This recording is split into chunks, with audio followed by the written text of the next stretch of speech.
Hi, I'm Phil, welcome to my channel, and this is my 1000 subscriber Q&A. First of all, sorry about the delay in getting this out. I've had some technical issues with my laptop, and by technical issues, I mean it died. It just completely died. It's kaput. It is no more. It is a dead laptop. It has ceased to be. It's expired and gone to see its maker. So, just over a month ago at the time of recording, I hit 1000 subscribers, which was absolutely amazing. I still can't quite believe it happened. I'm now, at last check, up to 1050, so I've gained another 50 subscribers since then, so thank you anybody who's new since I hit that 1000 subscriber mark. And as people do on YouTube, they like to do things to celebrate the fact that they have reached milestones in subscribers, and I have decided to do a Q&A. I asked for your questions, you submitted them all, and here we are.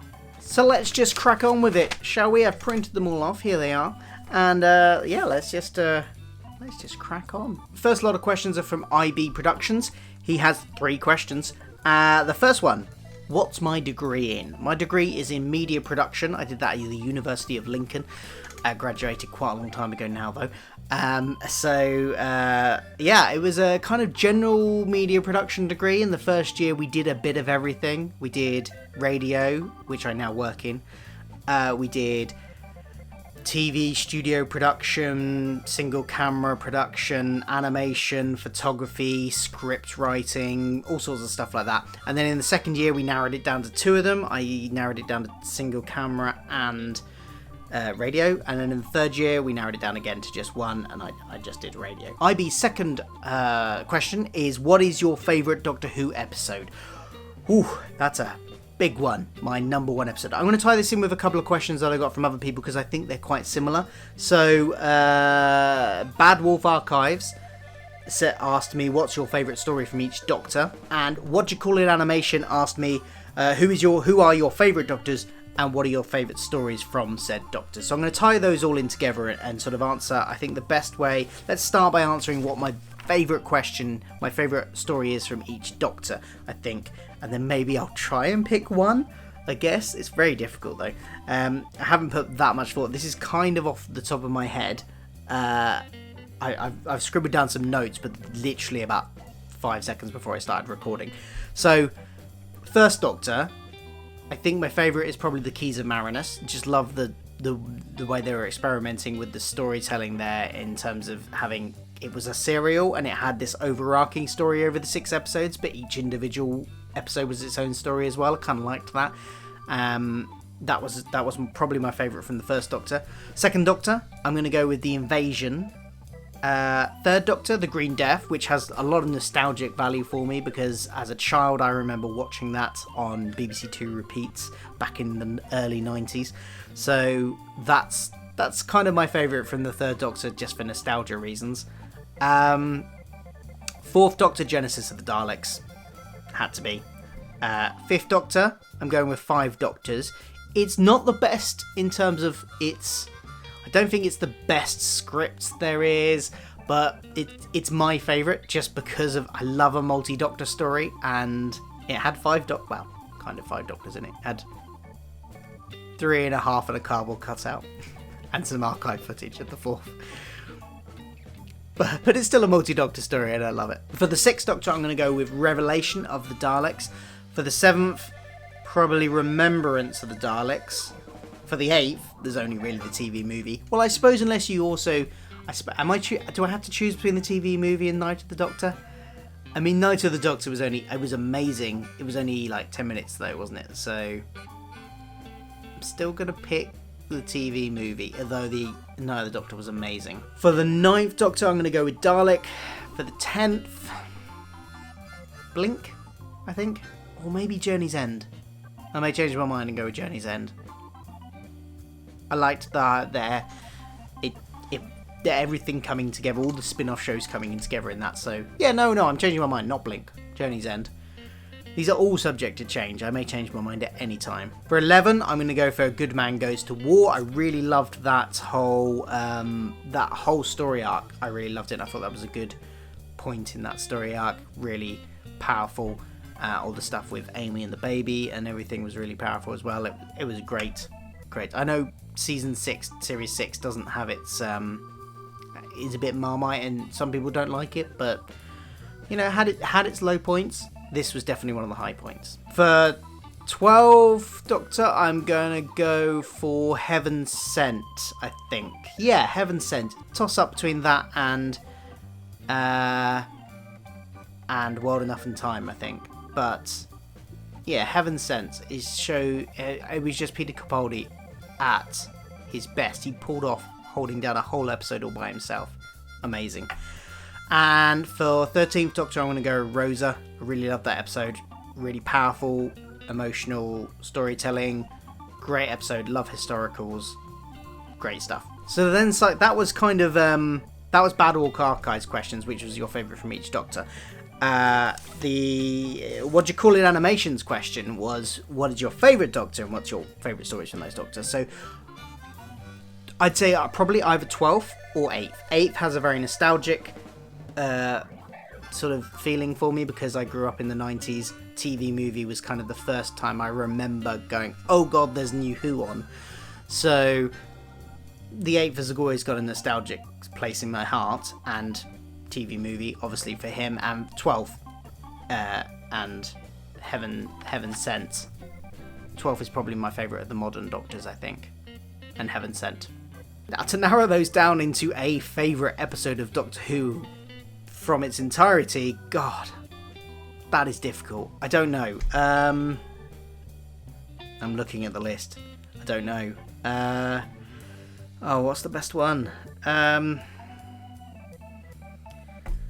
It's difficult because Heaven Sent, I'm tempted to go with Heaven Sent, but it's not actually a very good reflection of, like, if you were to tell someone, hey, this is the best episode of this show, and they watch that show, it wouldn't really give them a feel of what the rest of the show was like. So although it is an amazing episode, should I pick that one?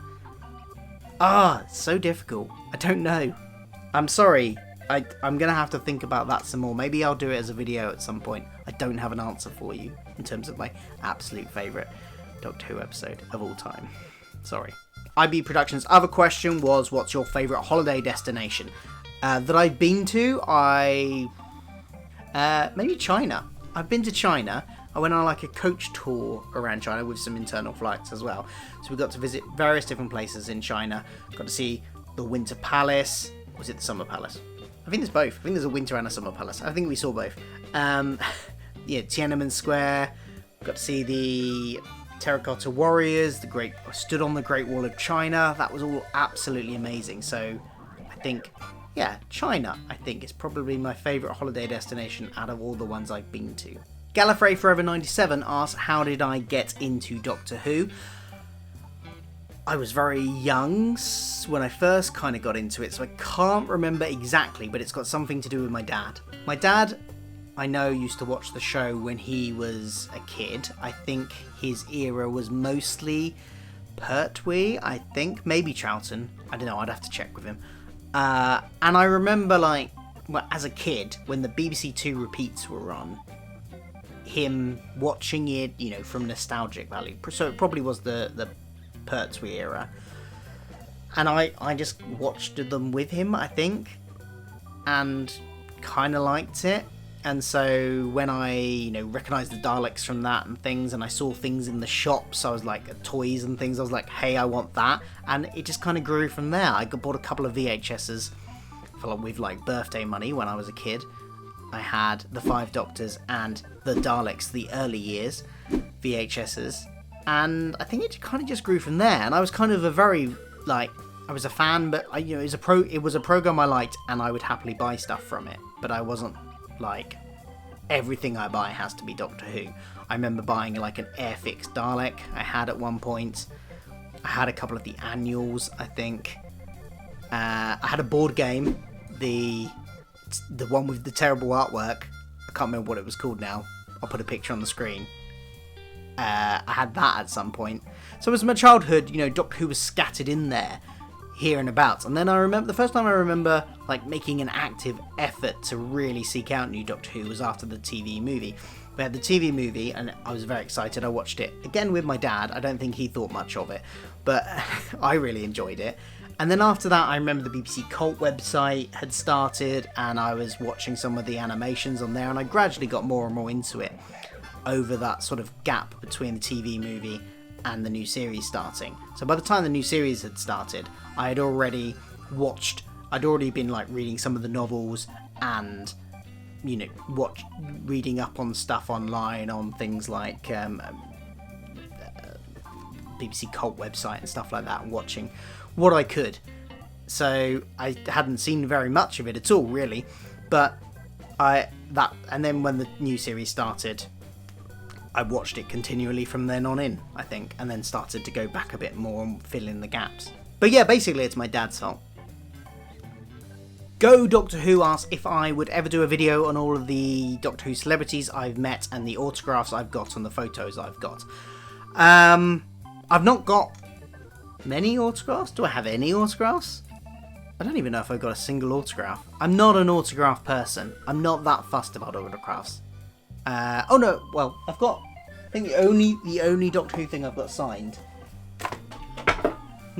is my Dark Eyes box set by Nick Briggs.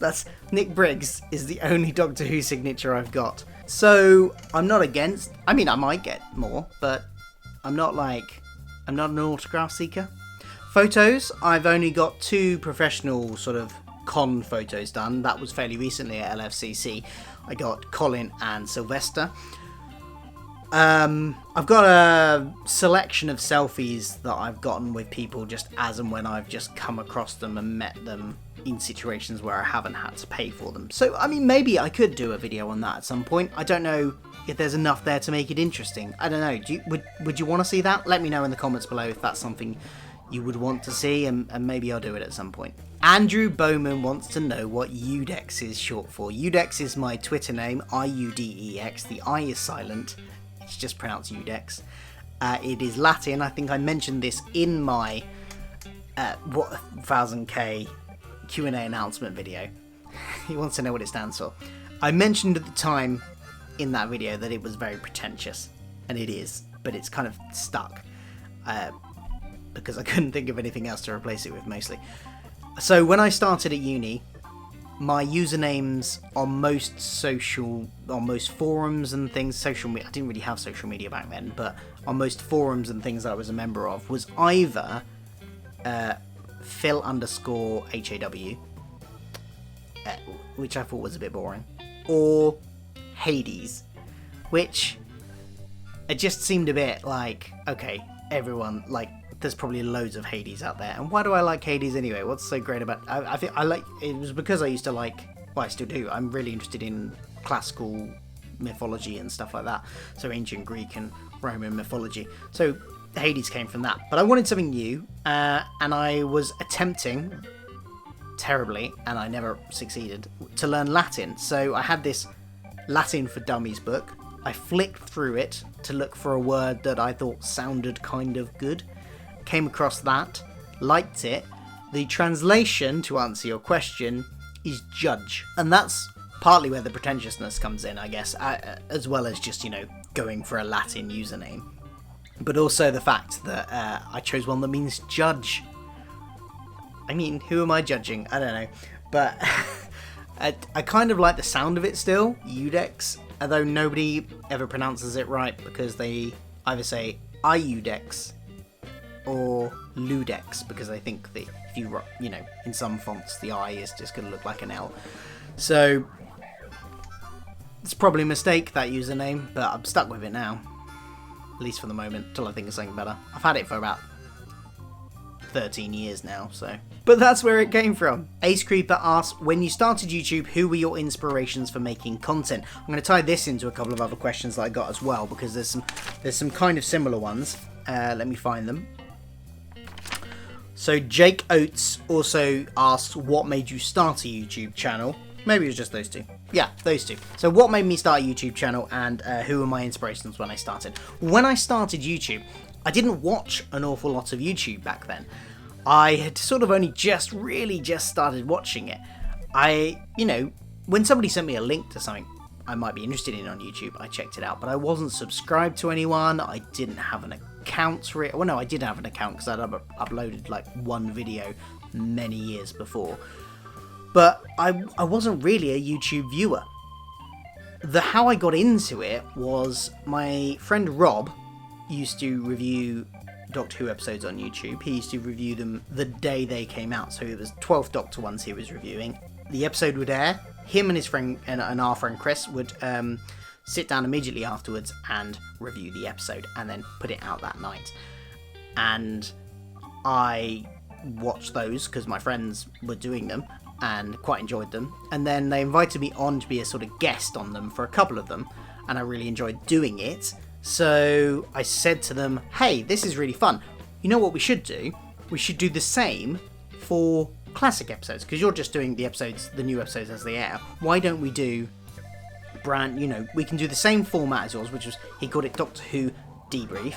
I said it could be like a spin-off. We could do Doctor Who Rebrief, and we could do the classic episodes.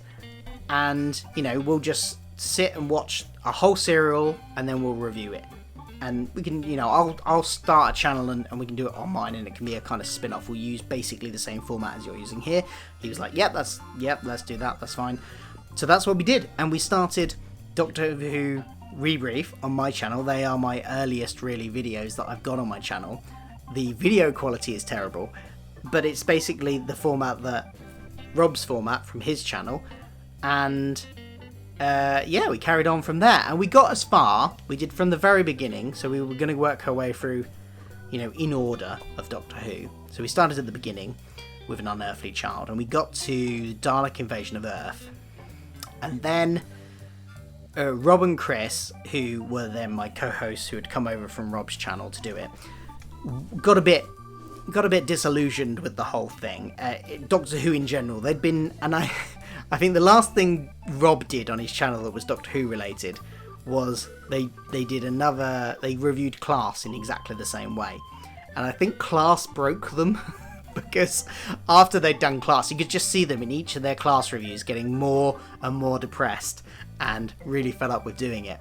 And I think they just had enough. And then Rob changed his channel to a travel channel, so he now does travel videos, and they're very good. I recommend checking them out. I'll put the link in the description below. But yeah, he decided to move away from the Doctor Who stuff, so I had to rethink what I was doing, so I branched out into more other stuff and kept on doing the Doctor Who rebriefs, but with guest presenters, and they haven't come out as frequently. I released one a month or so ago, which I'd actually recorded a year earlier. So that's where my inspiration sort of first started when I started YouTube, was the series that I guested on Rob's channel.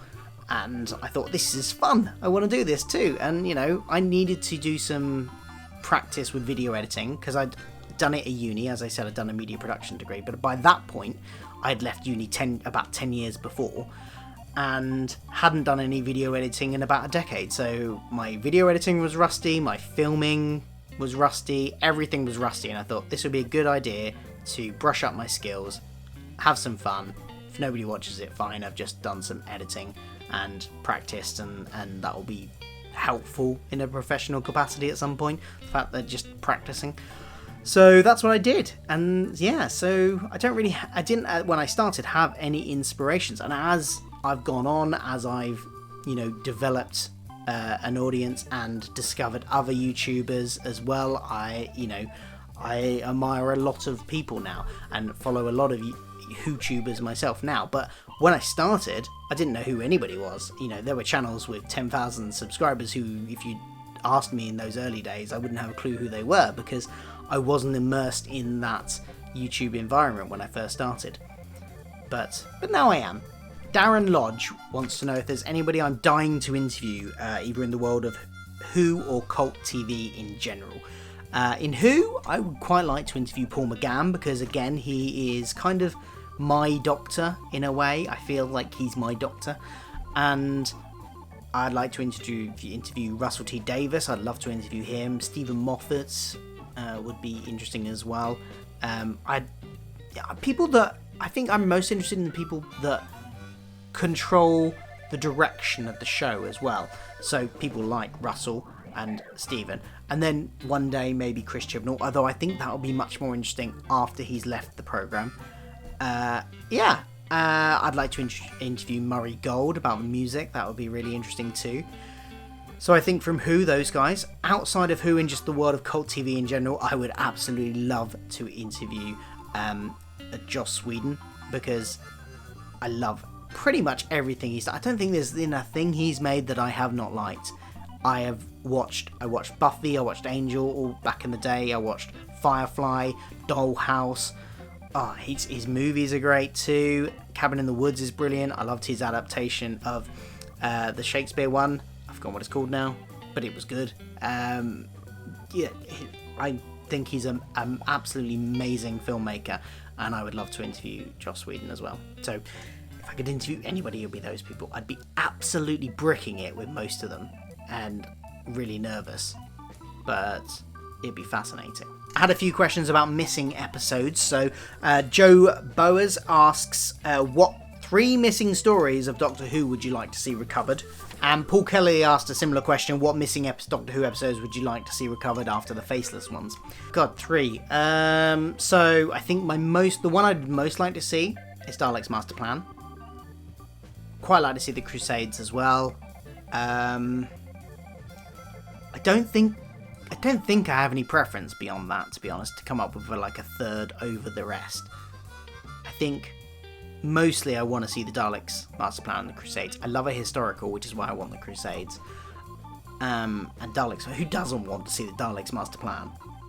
Joe also asked if you could see one classic companion come back for Series 12, who would it be? It would be Ace. She had the most character development in the classic series itself.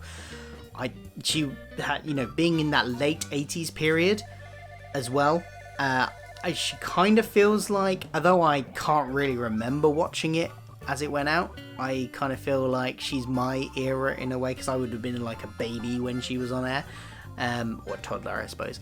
And then I do remember the Dimensions in Time on Children in Need.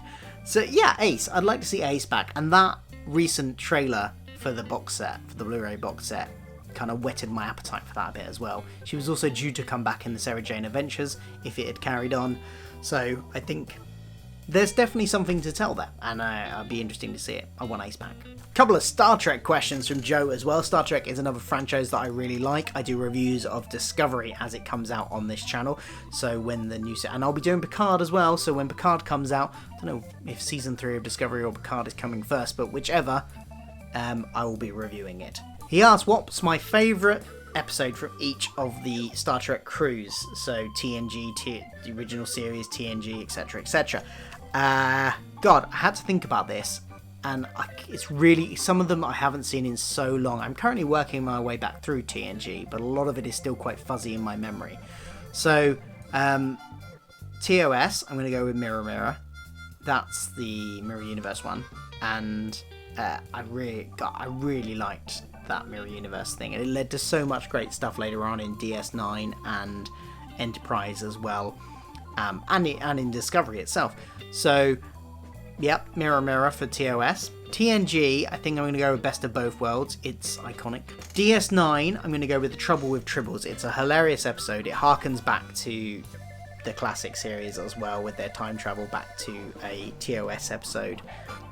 It was really good, light-hearted fun. Voyager, I'm going to go with Year of Hell.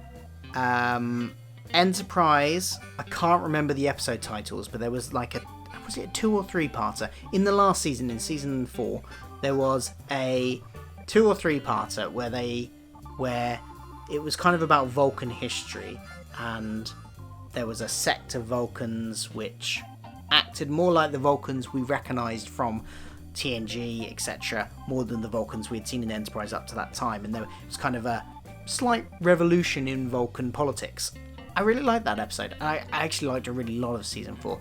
I also could have chosen the plotline about the augments in season 4, or even the Mirror Universe episodes. They were brilliant as well. Basically, if I could choose the whole of season 4, I'd just choose season 4 of Enterprise, but narrowing it down, I guess kind of that one, although it's very close. Discovery, I'm going to go with the episode, again, can't remember the name, something about magic, I think. I think magic's in the wording somewhere. But the episode with Harry Mudd, it's kind of like a Groundhog Day episode, where he tries to take over the ship by going in a time loop. And I love Groundhog Day style episodes. Yeah, most sci-fi series do them, but it was done really well and it was very funny. I won't say it's the best Groundhog Day style episode of a sci-fi series. I think that honour still goes to Stargate SG-1 because that was a great Groundhog Day episode. If you've ever seen it, if not, go find out. I can't remember the name of that one either, but very good. And I'm gonna reboots because he said TOS, TNG, and reboot, so I presume he means the J.J. Abrams movies. I would say Beyond, the last one. And it may well be the last one we get out of that cast, who knows. But I felt that hit the sweet spot between the reboot, what they needed to do for the reboot in 2009, and honouring the feel and tone of the original series as well. It was a good balance. Finally, Joe asked, would you like to see Big Finish get the rights to Star Trek? Well, they do, kind of. They have released some Star Trek content. They've released audiobooks of Star Trek Prometheus, of which I've listened to the first one, and it is very good. But the thing I always find with audiobooks is it takes me so long to get through them that I could have listened to several full cast audio dramas in that time. So I don't tend to listen to too many, so I've only listened to the first one. But yeah, I would love to see some full cast audio dramas on Big Finish of Star Trek. I don't know, now that I think they got the rights to Prometheus stuff way before the rebooted TV stuff started to happen, so I think it might be less likely now, but we can always hope. I don't even know if the Prometheus stuff is going to continue, but I think there's been 3 Star Trek Big Finish Prometheus audiobooks so far, so you never know, we might get more of them. Oh My Dinosaur asks, have you seen all of Classic Who? And, if not, which ones do you still need to see? I have not seen all of Classic Who. I am working my way through it, but busy life and that, it's taking me a bit of time. I have seen 99% of the first Doctor. I've been working my way through that through Doctor Who Rebrief. I haven't seen much of the second Doctor.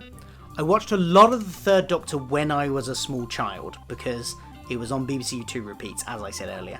And so I've seen most of it. A lot of it, if you quizzed me on it, I would be very hazy about what happened in the episodes. But I have seen them. Similarly with the fourth Doctor, I saw a lot of those on repeats as well. I'm not sure how much because obviously there's a lot more of that. But I've seen a fair amount of them. Fifth Doctor I haven't seen much at all, really. Fifth Doctor, the 5 Doctors I've seen over and over again because I had it on VHS when I was a kid, and I've seen a couple of others since then. I vaguely remember seeing a few of them on repeats as a kid, but I don't think I've seen as much of that. I think I've seen most of the 6th Doctor and most of the 7th Doctor as well. So, and all of the 8th Doctor, which isn't hard. BH Studios asks if I've got the Star Trek Doctor Who crossover graphic novel. I do. Well, I kind of do. I've read it, and I have it digitally. Digitally. I can't say that word. Digitally. But I don't have the physical copy, no. But I do have it digitally.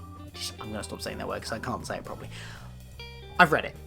It's very good. I enjoyed it. As a fan of both series, it was fun. You know, I don't know if I consider it canon, an Eva series, but it was fun. Spicy Bean asks, what's your favourite New Who episode/serial? Kind of harkens back to a previous question, I guess. I don't know. I really would need to think about this a lot more. I think it's probably going to be one of these 3. It's probably either going to be Dalek, Heaven Sent, or World Enough in Time. But I'm not sure which. The Host Productions wants to start a petition to keep the hat for every video from now on. I'm assuming he means the hat I was wearing in the Q&A announcement, which is this one. Although, as I'm framed here, you can't really see it. There we go. I'm not going to keep it on though. I mean, you can't see it anyway. Look how I'm framed. No. We'll take that off, I think. Harry Williams Productions asks, what's the worst Big Finish story you've heard? There is no worst Big Finish. You know, I don't think there's anything that I would be comfortable saying is the worst Big Finish, because they all have. I do enjoy something in most of what I listen to. So I don't really know how to answer this. I suppose the one I would go back to the least is possibly Zagreus. The thing about Zagreus, I found it a little bit inaccessible, but there was some good stuff in there too. Maybe I need to give it a re-listen, because I haven't listened to it since I listened to it the first time. So I've only ever listened to it once. I found it a little bit inaccessible, but maybe that was the mood I was in when I was listening to it. It's really hard to answer that question, I think. Because I don't think I've heard any stories where I've gone, wow, this is really bad. I don't think so. I think also you can definitely hear, the difference in terms of sound production and various other things from the very early ones, like, Sirens of Time, etc. And if you listen to the Sirens of Time and you listen to then, one of the Time War releases, you could definitely hear the difference in terms of and how much they have worked on improving the sound quality and the sound design and everything since they started. So in a way, I suppose that's something you could judge it on, but to be honest, I'd much prefer to judge it on the story, and the stories and the writing has always been brilliant.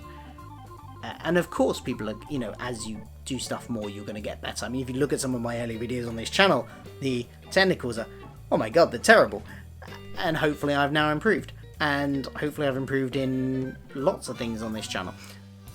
And hopefully I will continue to improve. So, yeah, I mean, maybe Zagreus, maybe the early ones in general, but I don't know if I'd be comfortable saying the worst, just my least favourite, possibly. Harry also asked what my favourite 8th Doctor and Lucy story is. It's a tough one, they're all really good. Maybe Horror of Glamwell Rock is a really good one. And the ones that kicked it all off, The Blood of the Daleks as well, I really like that. It's got Hayley Atwell in it as well. Can't go wrong with Hayley Atwell. Dr. Blue asks, what would you do if you were in charge of Doctor Who? What would you do to the story? What would you do if you were the next showrunner, is how he phrased it. Wow, what would I do? I think it depends slightly on what the previous showrunner had done, because I wouldn't want to just do exactly the same. I'd want to, everyone wants to put their own stamp on it. And I have ideas of what I wanted to do, but also I think Doctor Who, in order to stay fresh and feel relevant, needs to not just do the same thing every year, every decade. It needs to change and, feel slightly different all the time. So it does depend on what the previous person had been doing. But I do like big story arcs, big epic story arcs. I think I like delving back into the history of stuff. So I'd do a bit more of that.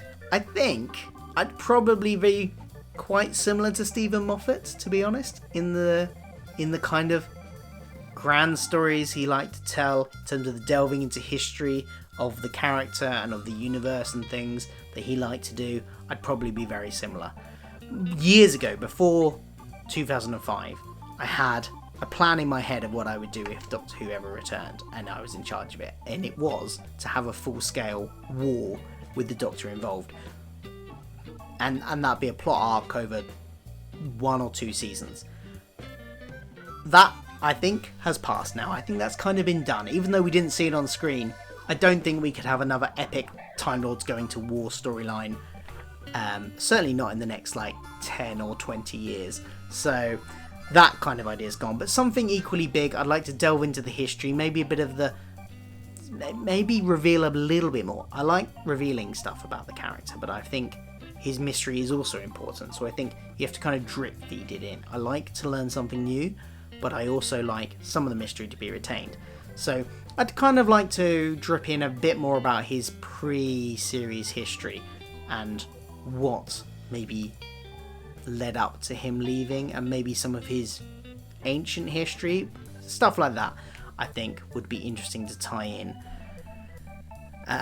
which would probably alienate me to a lot of, well, at least 50% of fans. Like Stephen Moffat, it'd probably be a love it or hate it type of thing, my series. if I ever had the opportunity to do that. Valerie Val asks, aside from English, can you speak any other language? I'm Spanish, and I'm always interested in knowing what kind of things, that kind of things. No. I can't speak a single other language, and I'm kind of ashamed about that. I was terrible at French at school. I did GCSE French, and I think I got an E. I did really badly at GCSE French. And then never tried to learn a language. No, that's a lie. I tried to learn Latin, as I said earlier. I did an after-school class in Latin because I was doing classical civilizations at A-level, and I did an after-school class in Latin, which was mainly aimed at people that were planning on doing classical civilizations at uni, which I wasn't. But I thought it would be fun to try and learn. And the only thing I remember from that class is Cornelia es Paula Romana, which is Cornelia is a Roman girl. That's all I remember from Latin. I probably remember a little bit more from French. I can count up to 10. I can say, Je m'appelle Philippe, bonjour, au revoir. That's probably about my extent from French, which is a little bit more than I know of Latin, and that is the extent of my probably foreign language knowledge at all. I would love to learn a foreign language. I've never been very good at it, but maybe I haven't tried in over a decade, so maybe I should try. And if I was going to learn one, it probably would be Spanish, because so many countries speak Spanish. It's not just Spain. You've got a lot of the South American countries that speak Spanish as well. So I think it would probably be a good one to learn. If I'm going to learn a language, it probably would be Spanish. Plus, it's a lovely holiday destination. Nice and sunny. I like going to Spain. So, so that might be a good one to learn. So maybe one day I will find the time to learn it. Valerie Val also asks, Hogwarts House and why? Well, I have done the Pottermore sorting hat, and there's a video from a few years ago. I think it's from 2017. You can I'll leave the link there. You can go and have a look if you want to find out what I came out as. I was a little bit skeptical at first. I was like, oh, okay, I'm that, am I? I'm not going to tell you now. You can go watch the video. But yeah, that's what I am, and I've just got to live with it. You could probably guess from that. Rebel Hoovian has a few questions. What videos do you want to make but haven't found the time yet? I'd love to do more lore type videos, exploring the lore of Doctor Who and other series as well, but probably mostly starting with Doctor Who, about delving into the in-universe lore of the series. And I've got a couple which I'm in the process of planning. I'm not going to tell you exactly what they are, but one's relating to UNIT, one's relating to a particular character. And I want to... The problem I find is that I get a bit carried away with the research. So I've been researching the UNIT one for about 4 or 5 months. And the problem I find is that I keep thinking, I keep on finding references to something that might have been referenced in a book. And I'm like, well, I have to read that whole novel now before I make this video, because there might be an important bit of information I need to include in the video in this novel. And there's no easy way of finding out exactly where in the novel that bit of information is, so I've just got to read the whole thing. And so, consequently, I end up having to... I end up reading lots and doing over-research, basically, I think. I recently read and bought the Who Killed Kennedy book as research for that. I read all of that. It's a very good book. I'm glad I did. But, it takes a while to make these lore-type videos for me, but just because I probably overdo the research. But I will make them at some point. They keep on getting moved down my schedule of video releases. I think it originally started I was going to release it in like April or May, and then I was like, got to April, I was like, no, move that down the schedule a little bit, move that down a bit more, and one day I'll release them.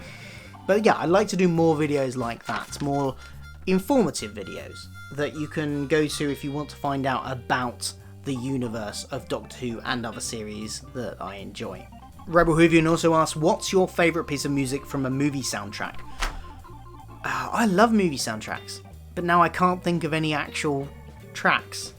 Avatar, the movie Avatar with the blue people.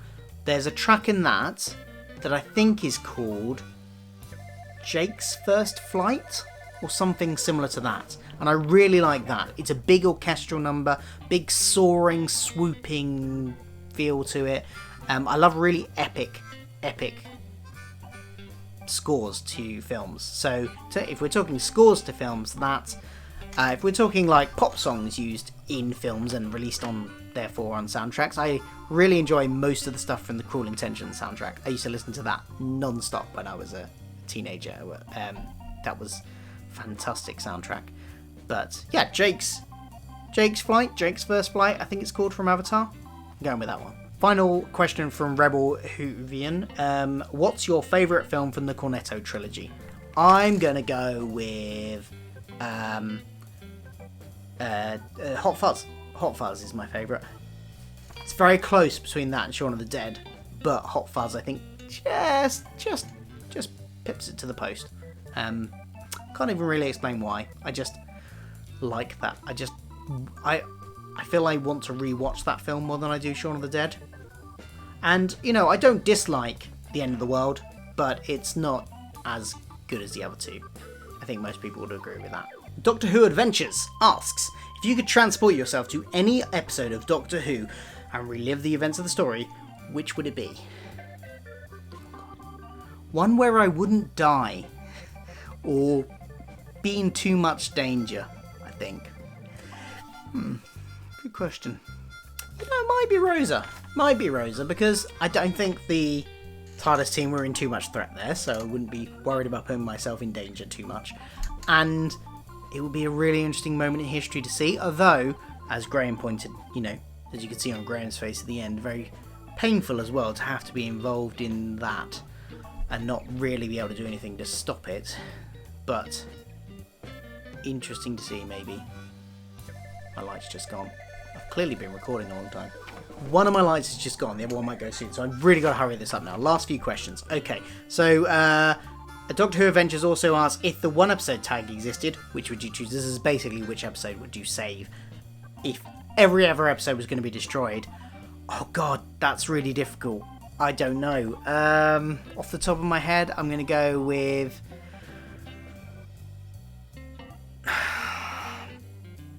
Good Man Goes to War. Byron asks, how would you rank the new Who companions? Oh, that's a long video. I think that's a video. I might do that at some point. Off the top of my head, I'm going to say low point would probably be Yaz at the moment. Haven't seen her in Series 12 yet, so she might, go back up at some point. At the top would probably be... probably Amy. I also do like Clara. I know some people don't, but I do really like Clara. But probably Amy at the top. I'll do a video to fill in the rest at some point. The Sixth Doctor. The Sixth Doctor is replying to my videos?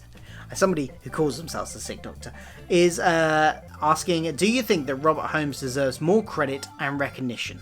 I think he's one of the best writers. Sadly, he's no longer alive, so not attending conventions is not possible. I don't think Robert Holmes doesn't get credit and recognition, does he? I see him talked about all the time. I don't know. I wouldn't say that he is under recognised. I think most people are, people in that care about who the people behind the scenes are. A lot of people don't. For many years, I didn't really think about who was behind the scenes in Doctor Who. I just enjoyed the stories. Obviously, you're not going to get the recognition from those people because they're not interested in who's behind the scenes. But in terms of people that care about who's behind the scenes, I think he gets recognition. Yeah. Dean Jones says, outside of Doctor Who, the James Bond series is my biggest franchise of interest. So my question is, if you watch and like the series, which is your favourite film in the series? I really like Skyfall. I really love the Daniel Craig movies. I love how it's a continuing narrative, unlike the older James Bond films where they didn't really affect each other much, each film, whereas the Daniel Craig ones do, absolutely, and I love that, and Skyfall is the epitome of that, I think. The best done well, anyway. You get to see some of his past and his history and his, delve into his childhood a bit, which I think was really interesting as well. And, I really like that. I also really like the movies from the 80s. Oh god, why have I gone blank? The guy that also played Rassilon in End of Time. The Dalton films, I like those. I get confused about which one is which, but I like the darker one of the two, because I like gritty and dark James Bond, which is probably why I like Daniel Craig as well. But I think it might be License to Kill. License to Kill as well is one of my favourites. And that, I think, is all of the questions. Oh, there was one on Twitter. God, I've got to find it now. Hold on. Can I find it before the light goes out? So on Twitter, Matt asks, "What's your favourite video that you've made?" Okay, what's my favourite video I've made? One of my favourite videos I make tend to be, and I don't make that many of them, ones that involve a bit of comedy. So Doctor Who, I really enjoyed making my 5 stages of a Big Finish sale comedy sketch. That was quite fun. Link up there. Outside of my Doctor Who videos, because before I really started doing Doctor Who or pop culture stuff full time, my channel was a bit of a mix of stuff, and I did the Doctor Who Rebrief stuff, and it did start with that, but I also did this challenge where I celebrated a different holiday every day of the year. Random stuff like Burger Day and Donut Day. A lot of them were food based, but not all of them. And one of them was Barbie Day. And I made a video where I lip synced to Barbie Girl. Come on Barbie, let's go party. Come on Barbie, let's go party. And it is the most stupidest thing ever, but I had a lot of fun doing it. And I kind of like the result. So, yeah, that's another one of my favourite videos. So that's it. Thank you very much for watching this Q&A. If you've got any other questions you want answered, then feel free to pop them in the thing below, and I might answer a few in the comments as well, if you can think of any more. Thank you for watching. Don't forget to like, share, subscribe, and all that jazz for more stuff from me. Pop culture stuff, Doctor Who stuff, all that jazz. And I will be back for another video hopefully soon, if this laptop I've managed to borrow will edit stuff for me. Thanks for watching, and see you next time. Bye.